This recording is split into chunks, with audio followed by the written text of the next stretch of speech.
Hey Kokomo, welcome to GeekStorm. We're live in the heart of downtown Kokomo at Pepper Whistle, Pepper Whistle, Pepper Whistle. Get their advertising. There's a big thing back there that says, zoom, Pepper Whistle. I'm Shawn Hilton, this is Mike Harrison. April Thatcher is Who Cares? So Mike, let's get down into it. We got 30 minutes to talk about geek, maybe a little less so they can pump in whatever it is they're going to talk about. First up, most important thing in geek history happens tonight, which probably won't do any good by the time it's filmed it up, but Kokomo Toys is opening in downtown Kokomo! You're really, really loud. Kokomo! Really loud. Kokomo Toys.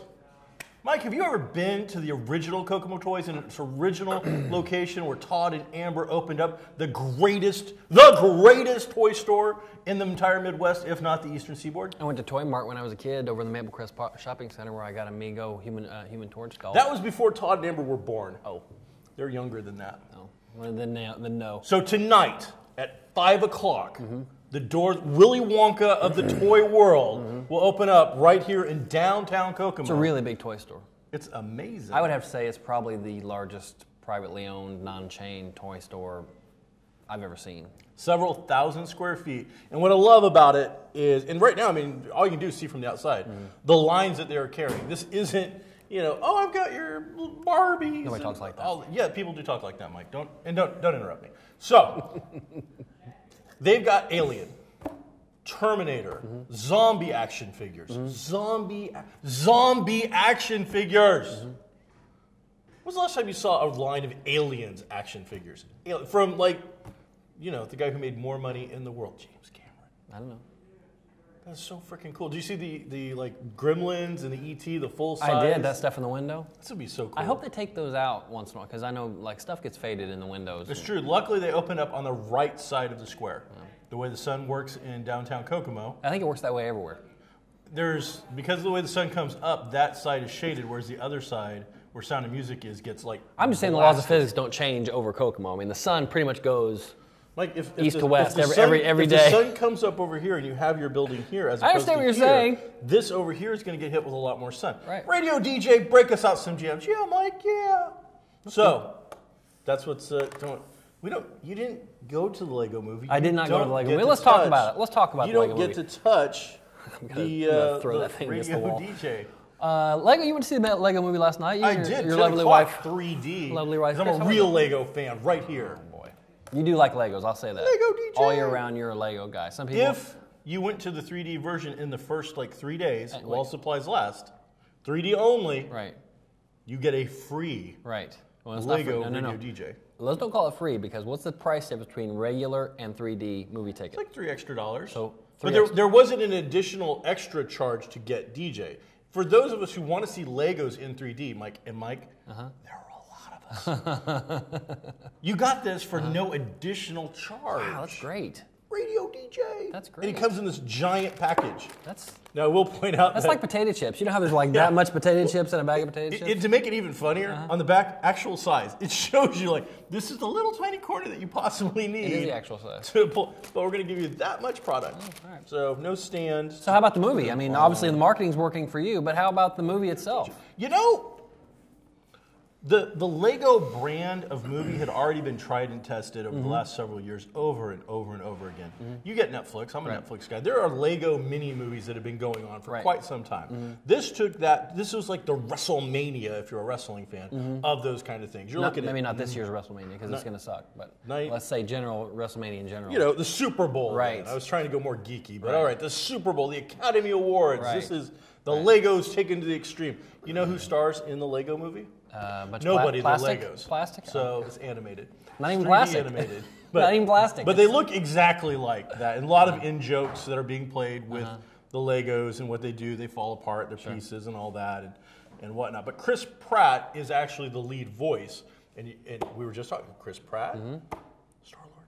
Guardians of the Galaxy. Guardians of the Galaxy. So there's a tie into even more geekery that's going to be super exciting. Morgan Freeman was in that? Morgan Freeman was in that? Yeah, Morgan Freeman is the voice of basically God. Wow, a God Lego? Prophet. A Lego God? He's like he's the Yoda wise, big long beard. The prophecy says, except you got to have Morgan Freeman voice in it. Right.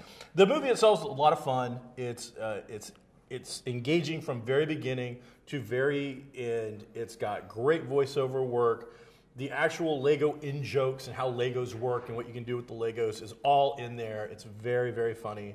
But there's also enough that mom and dad, a lot of tongue-in-cheek, kind of adult humor kind of slid in like your Pixar's always done over the years.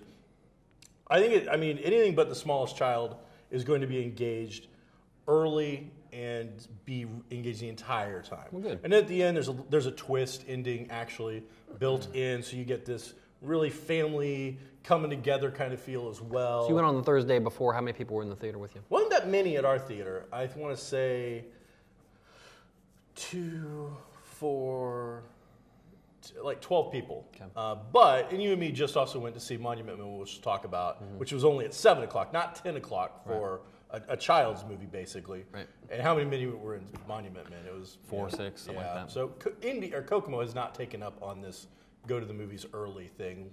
For you and me, I think, even if we weren't doing GeekStorm, we would love the fact that they're doing it early. But again, it's great. There's high energy, a lot of stuff going on. There's real story, and it's a lot of fun, really good stuff. And you get, if you go to the 3D version for the next couple of days, you actually get a Lego that's pretty cool and fits into the theme of evil Legos trying to take over and destroy the world. That's no longer, you open the package and no longer in mint. It's okay because my wife went with me, and so I made sure that one stayed in the package. So I wanted to play with and want to keep mint.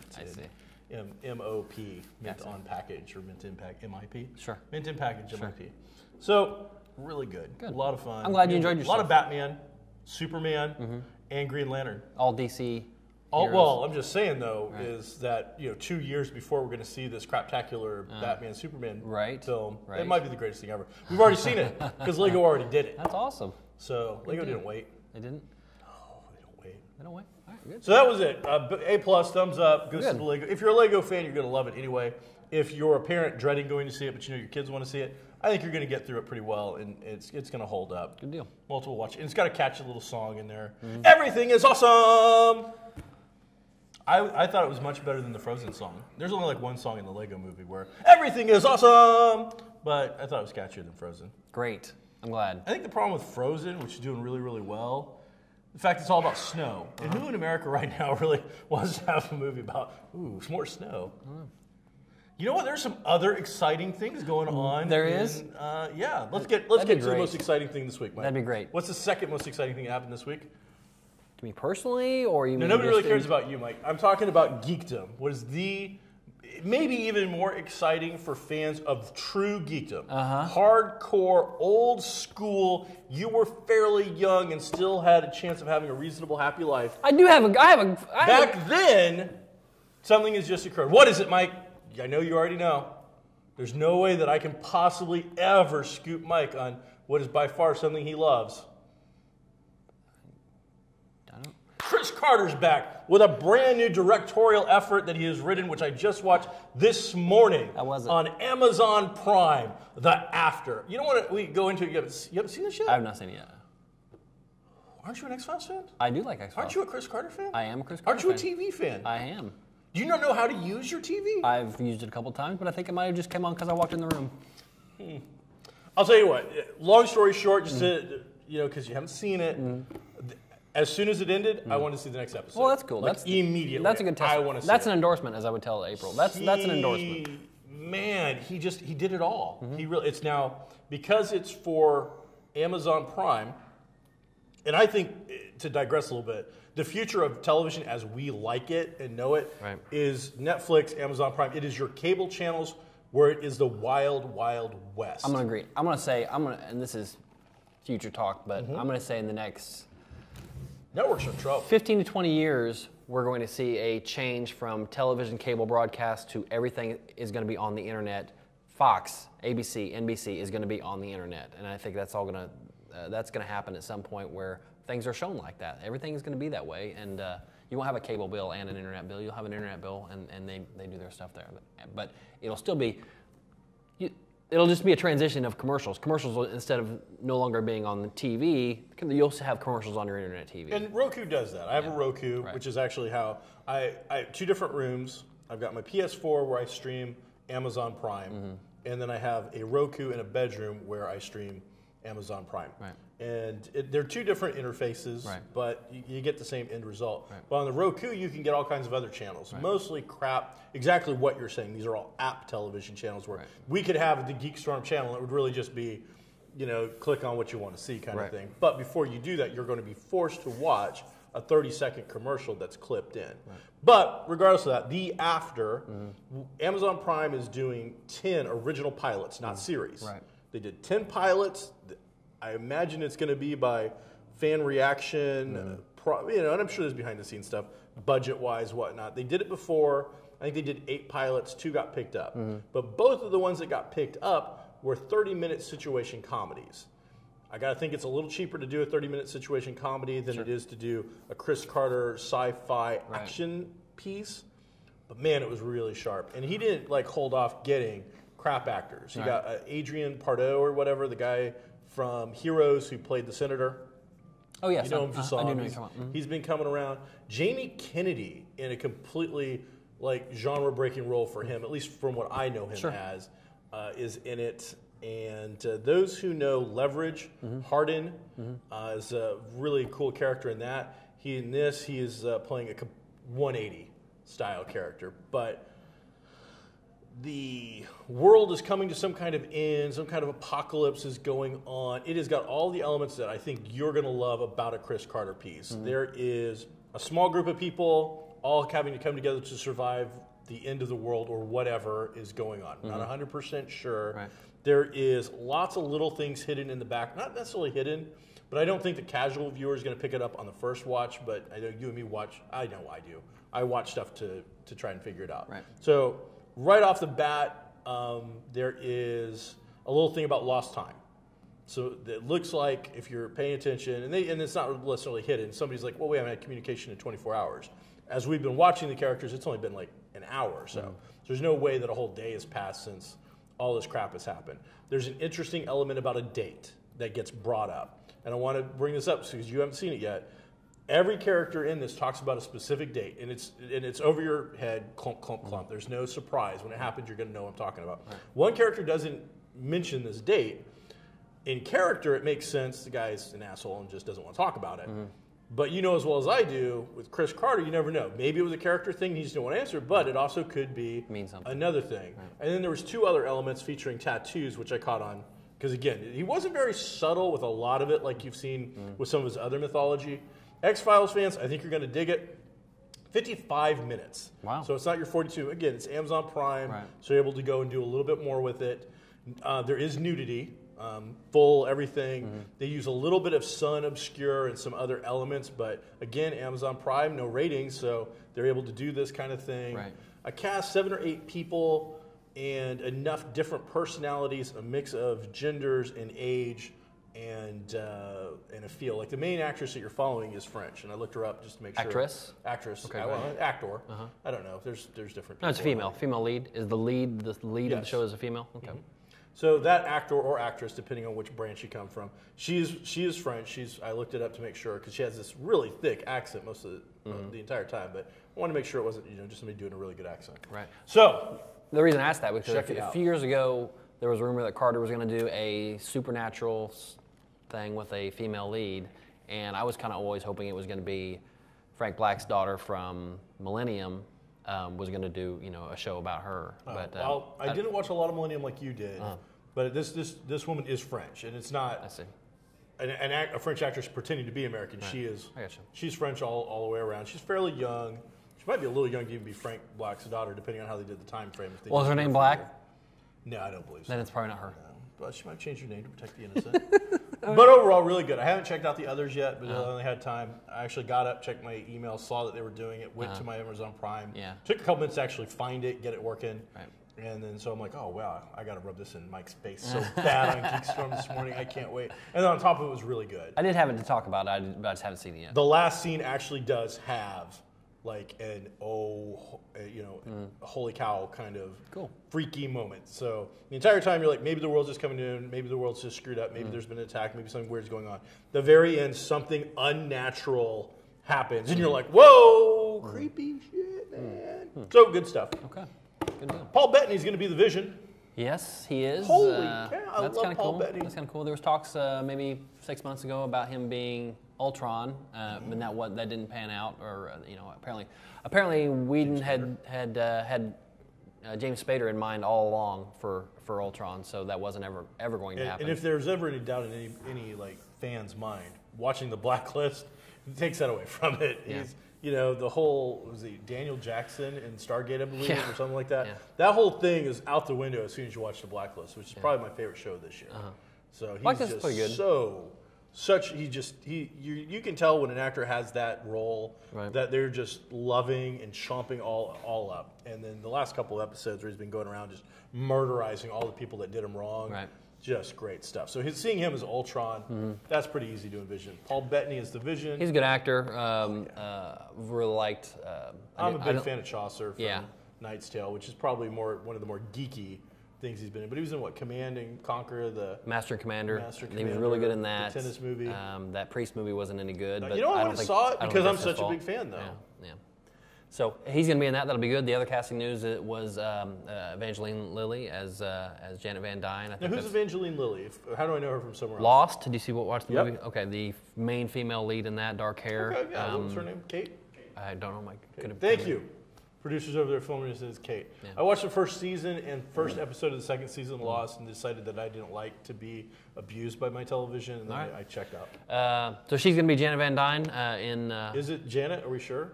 I heard female lead.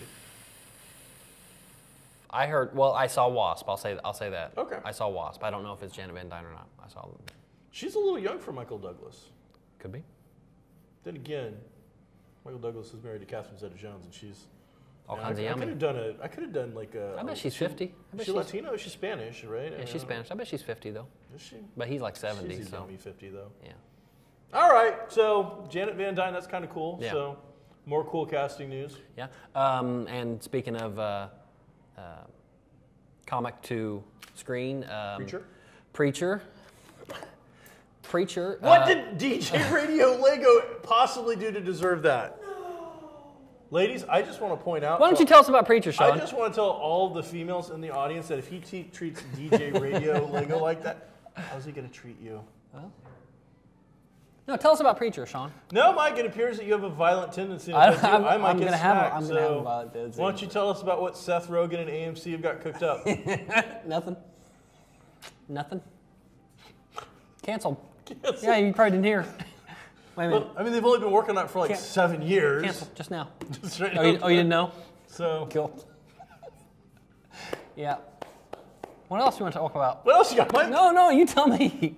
What do you want to talk about? Okay, cool. Yeah, that's about it for me.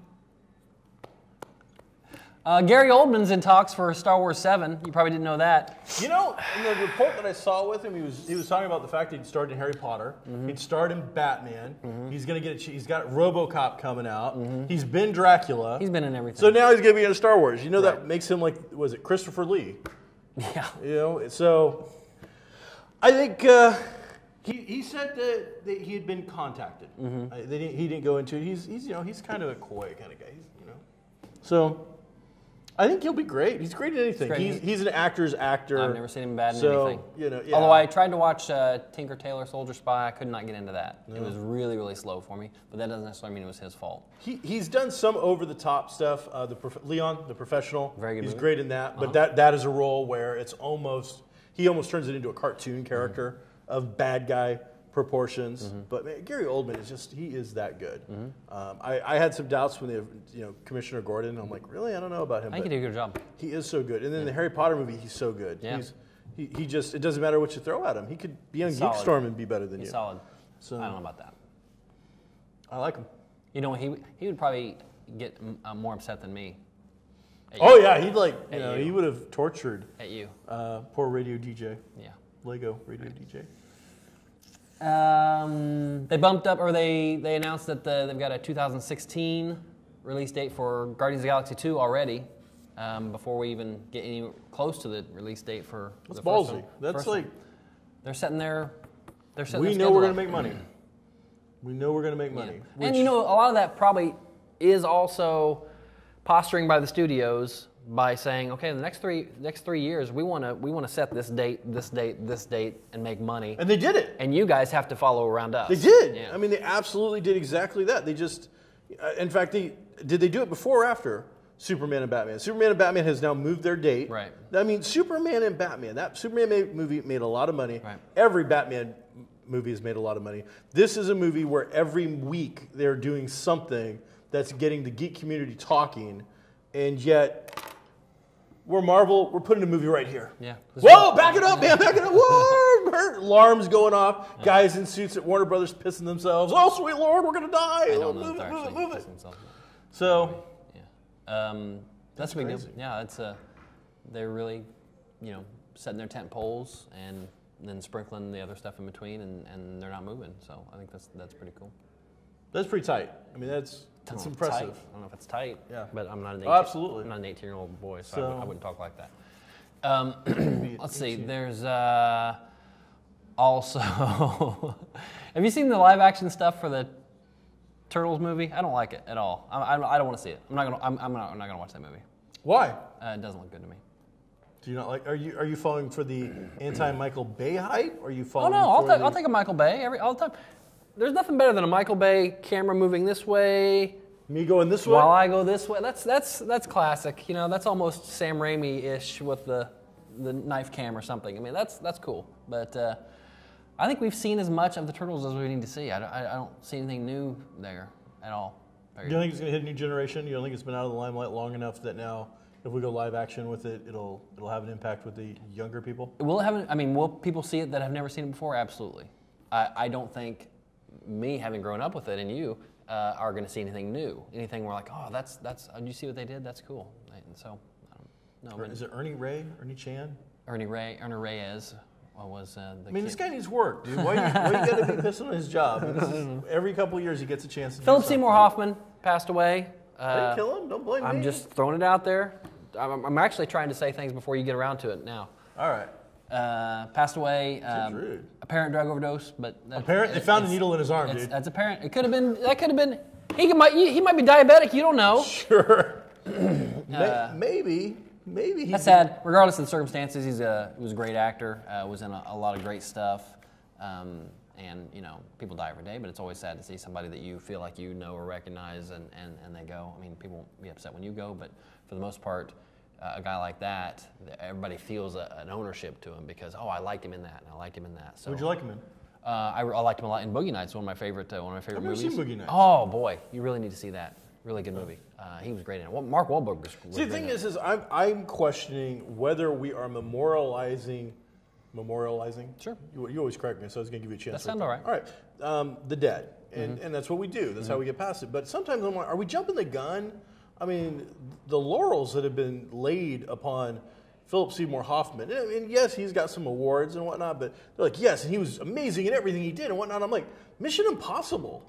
You know, I don't want to kick the dead. That's you gotta pay the bill. About, you know how it is with a lot of these guys. They got to pay the bills. You know. But I've heard people saying, Mission, that's a great movie. No, it's not a great movie. What are you talking about? And he was great in it. I'm like, no, he was horrifically bad in that movie. I think in a circumstance like that, you've got people that want to throw out things that people will recognize, so they'll say, oh yeah, the reviewer is right, you know, in that way.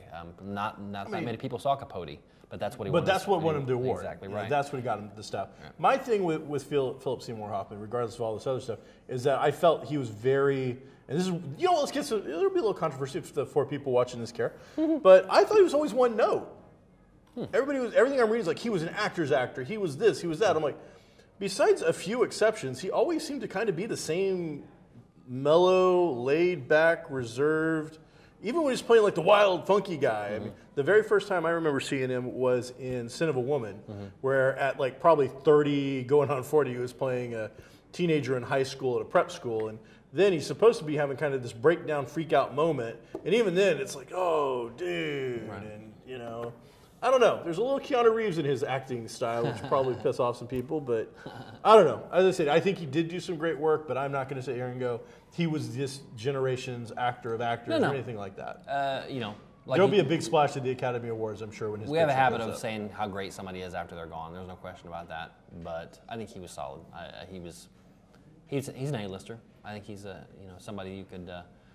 They were talking about him for several of the comic movies that are out right now, different villains and stuff like that, because he's your, like, would we say the same thing about Paul Giamatti? He's physically similar, but Giamatti, he's got Giamatti's I think he's awesome. I think he's a higher level Well, actor. I think he's awesome, but he does have a lot of the same mannerisms in a lot of the characters that he brings to the screen. Not all of them, but I'm gonna say I've seen, and maybe I've just seen more Giamatti. I like Giamatti. I do too. But I've seen range in Giamatti. I saw him in, was it The Illusionist? And then I saw, then you turn around, you see him in Knock 'Em Up, Knock 'Em Dead, Kick 'Em Back, Drink a Few. Shoot 'em up. Shoot 'em up. I love Shoot 'em up. So, I mean, two very different styles. I mean, he was doing his best Gary Oldman in Shoot 'Em Up. Right. And so, I don't know. I don't like that comparison. I like Giamatti. I wasn't a huge... I like them both. All right. What else you got? You got, phone stuff. Movie day. Psych got canceled. You ever watch Psych? 8 seasons. I tried to watch it, but I watched a lot of television with my wife. She didn't like it. I love, is it Michael Dulé? Or just Dulé? Dulé. Mm-hmm. He was in West Wing, where he played a very, very serious character who I very much loved. I wanted to see that. He was like a background character that kept getting to chew on some scenery here and there and have some interesting things. And then he went to do this really kind of slapstick, almost over-the-top comedy thing. It's silly. And I think that shows you the diversity.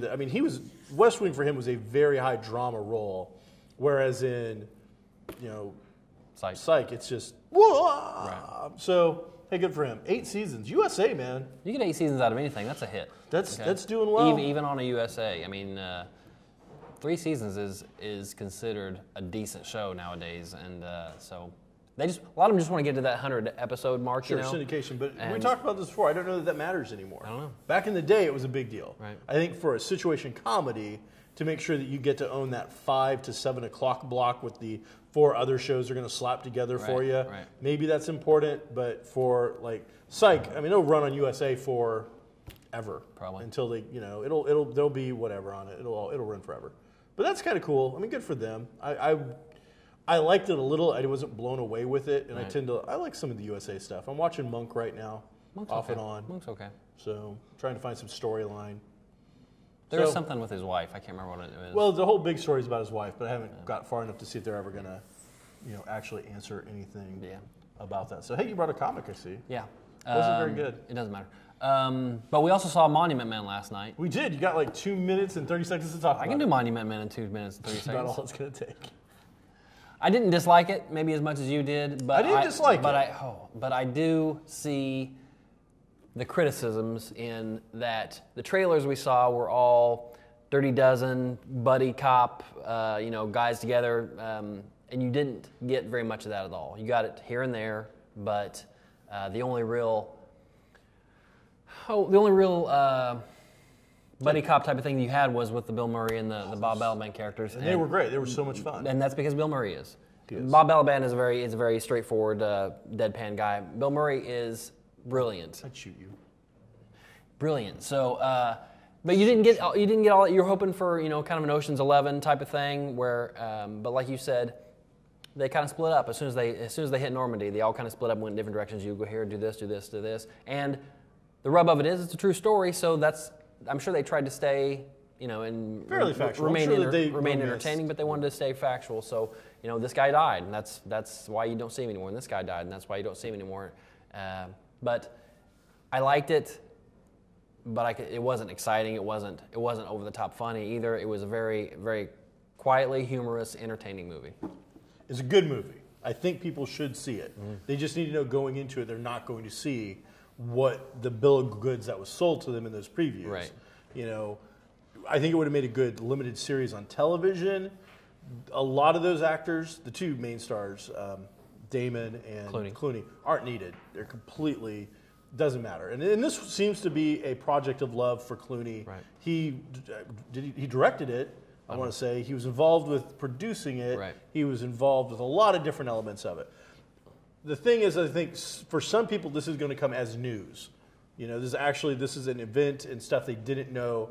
Everybody knows that the Nazis are evil, but we're getting far enough away in actual linear history away from the 40s that there's a generation or two now that has no idea. Just don't have a clue. They know that the Nazis were evil. They killed a lot of different people. Right. They really, you know, the concentration camps were evil. The whole Jewish, not decimation, but just wiping out of an entire section of people, you know, is evil. But they don't get the grasp of how far Hitler went, to what lengths this man was trying to go, because taking over the world wasn't good enough. And if this movie is going to show you anything, it's that taking over the world wasn't enough. Taking over its culture, its way of thinking, its great art pieces, and if he couldn't have it, nobody would. Nobody would. Right. And so, yes, I think we could have maybe Hollywoodized this a little bit. If this had been done in the 80s, it would have been a much different movie. Right.